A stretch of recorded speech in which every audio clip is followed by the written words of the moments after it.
Assalamualaikum teman-teman, welcome back to my channel. It's Arzil. Dan di video kali ini saya ditemani dengan rekan saya yang bernama Elvila Anggrani Putri. Di video kali ini Ara akan membahas sejarah perkembangan hadis. Without any further ado, let's get to the list. Let's go. Isi dari sejarah perkembangan hadis akan membahas perkembangan hadis pada masa Rasulullah SAW, kedua perkembangan hadis pada masa sahabat, ketiga perkembangan hadis pada masa tabi'in, dan yang terakhir sejarah dan gerakan tadwin hadis. Hadis pada masa Rasulullah SAW dikenal dengan Ashhar, Al-Wahyi, wa al-Taqwi. Allah Subhanahu wa Ta'ala menurunkan wahyu kepada Nabi Muhammad SAW dan beliau menyampaikannya kepada para umat manusia melalui perkataan, perbuatan, dan takrirnya. Oleh sebab itu, para sahabat menjadikan Rasulullah SAW sebagai madrasah atau pedoman dari setiap perkataan, perbuatan, dan keputusan yang dibuat oleh Rasulullah SAW, baik secara sengaja ataupun tidak sengaja. Nah, sekarang kita akan membahas cara yang ditempuh para sahabat untuk mendapatkan hadis dari Nabi Muhammad SAW. Yang pertama, para sahabat selalu mendatangi pengajian-pengajian yang disampaikan oleh Rasulullah SAW. Yang kedua adalah persoalan yang dialami oleh Nabi. Saya akan berikan satu contoh persoalan yang dialami oleh Nabi Muhammad SAW, yang artinya dari Abu Hurairah berkata bahwa Rasulullah SAW melewati seorang pedagang dengan setumpuk makanan. Lalu beliau memasukkan tangannya ke dalam tumpukan makanan tersebut.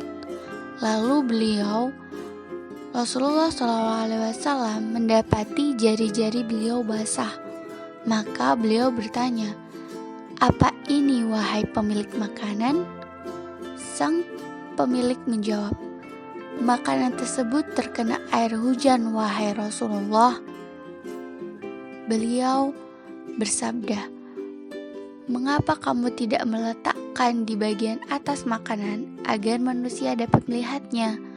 Barang siapa menipu, maka dia bukan dari golongan kami." Riwayat Muslim, hadis nomor 147. Yang ketiga, persoalan yang dialami para sahabat yang kemudian ditanyakan langsung kepada Nabi Muhammad. Lalu mereka menanyakan atas bagaimana hukum dan persoalan dari masalah tersebut. Dan yang terakhir, yang keempat, para sahabat yang melihat langsung apa yang Nabi lakukan. Setelah kita membahas perkembangan hadis pada masa Rasulullah SAW, kita akan beralih tentang perkembangan hadis pada masa sahabat. Di sini kita akan membahas masa pemerintahan Abu Bakar As-Siddiq, masa pemerintahan Umar bin Khattab, masa pemerintahan Utsman bin Affan, dan yang terakhir, masa pemerintahan Ali bin Abi Thalib. Masa pemerintahan Abu Bakar As-Siddiq. Setelah Nabi Muhammad SAW wafat, para sahabat belum mengumpulkan hadis dikarenakan begitu banyaknya konflik yang timbul. Contohnya, seperti kelompok orang-orang yang murtad. Yang kedua, banyaknya peperangan yang menggugurkan banyak penghafal Al-Quran. Maka dari itu, Abu Bakar dan para sahabat lebih memfokuskan untuk membukukan Al-Quran. Kasus lainnya yaitu kondisi orang-orang asing atau orang-orang non-Arab yang masuk Islam belum memahami baik sehingga dikhawatirkan tidak bisa membedakan antara Al-Quran dan Al-Hadis. Di sisi lain, Abu Bakar sangatlah berhati-hati dalam meriwayatkan hadis. Yang kedua adalah masa pemerintahan Umar bin Khattab. Umar bin Khattab juga mengikuti jejak Abu Bakar Asy-Syiddiq. Saat meriwayatkan hadis, beliau sangatlah berhati-hati. Umar tidak menerima riwayat hadis jika tidak disaksikan dengan para sahabat yang lainnya. Hal itu dikarenakan pada masa itu naskah Al-Quran masih belum menyebar luas di kalangan umat Islam. Maka kekhawatiran Khalifah Abu Bakar dan Khalifah Umar bin Khattab akan sulitnya membedakan Al-Quran dan As-Sunnah. Yang ketiga, masa pemerintahan Utsman bin Affan. Di masa Khalifah Utsman bin Affan ini tidak setegas Khalifah Umar, maka terjadilah peningkatan periwayatan hadis. Hal ini juga dikarenakan meluasnya wilayah kekuasaan Islam dan menyebabkan sulitnya pengendalian periwayatan hadis secara ketat. Yang terakhir, nomor 4, masa pemerintahan Ali bin Abi Thalib. Pada masa Ali bin Abi Thalib, perpecahan di kalangan umat Islam akibat konflik politik antara pendukung Ali dan pendukung Muawiyah, umat Islam terpecah belah menjadi 3 golongan, yaitu golongan Khawarij, golongan pemberontak, golongan Syiah, golongan pendukung setia terhadap Ali, dan yang terakhir golongan Jumrah, yaitu golongan yang netral. Selanjutnya kita akan membahas metode hadis pada masa sahabat. Nah, metode hadis pada masa sahabat ini terbagi menjadi 2. Yang pertama, metode pencarian hadis, dan yang kedua, metode pemeliharaan hadis, kemurnian hadis. Yang pertama, kita akan membahas tentang metode pencarian hadis. Pada masa Rasulullah, tidak ada penulisan hadis secara khusus, dan memang dilarang, kecuali sedikit di antaranya kisah yang sering ditampilkan oleh para ulama hadis tentang Abi Syekh. Kata Muhammad bin Ismail Al-Amir, diriwayatkan secara lisan dan dipelihara dalam hati para sahabat. Mereka sangat kuat menjaga dan mereka tidak menuliskan hadis kecuali apa yang benar-benar sampai kepada mereka dalam rangka menafsirkan dan menjelaskan Al-Quran. Kehati-hatian dan usaha para sahabat untuk membatasi periwayatan hadis untuk menghindari adanya kekeliruan, dan mereka menyadari bahwa hadis merupakan sumber hukum setelah Al-Quran yang harus dijaga dari adanya kekeliruan sebagaimana Al-Quran. Oleh karena itu, para sahabat khususnya Khalifah dan sahabat lainnya berusaha memperketat periwayatan dan penerimaan hadis. Nah, metode hadis pada masa sahabat itu dibagi menjadi 2 guys, yaitu metode periwayatan secara lafzi, periwayatan hadis yang redaksinya atau matannya sama persis seperti apa yang diturunkan oleh Rasulullah SAW, dan periwayatan serta maknawi adalah periwayatan hadis dan redaksinya tidak sama persis seperti yang diturunkan oleh Rasulullah SAW. Konsekuensi periwayatan hadis dengan jalan maknawi mengakibatkan timbulnya hadis-hadis yang redaksinya berbeda-beda guys. Namun tujuan dan maksud hadis tersebut itu tetaplah sama. Selanjutnya, metode pemeliharaan kemurnian hadis. Nah, di sini terbagi menjadi 2 topik guys. Yang topik pertama adalah taklil ar-riwayah dan yang kedua adalah tasabut fi ariwayah. Nah, takwil ariwayah sendiri secara khusus metode ini telah diterapkan pada pemerintahan Khalifah Abu Bakar dan Khalifah Umar yang bertujuan meminimalisasi periwayatan hadis yang bersifat kondisional dan kehati-hatian. Nah, yang tasabut fi ariwayah sendiri menyedikitkan periwayatan dan menyeleksinya. Para sahabat melakukan penyeleksian riwayat yang mereka terima dan memeriksa sunnah yang mereka riwayatkan dengan cara mengonfirmasikan dengan sahabat-sahabat yang lain. Setelah kita membahas perkembangan hadis pada masa Rasulullah SAW dan perkembangan hadis pada masa sahabat, saatnya kita membahas perkembangan hadis pada masa tabi'in. Oke, let's go.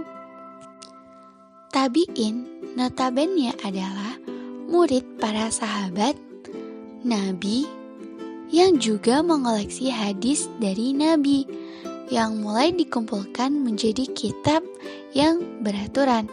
Di masa ini juga terkenal sebagai masa penyebaran hadis, dikarenakan ahli hadis mulai menyebar ke berbagai wilayah Islam dan Al-Quran sudah menjadi buku.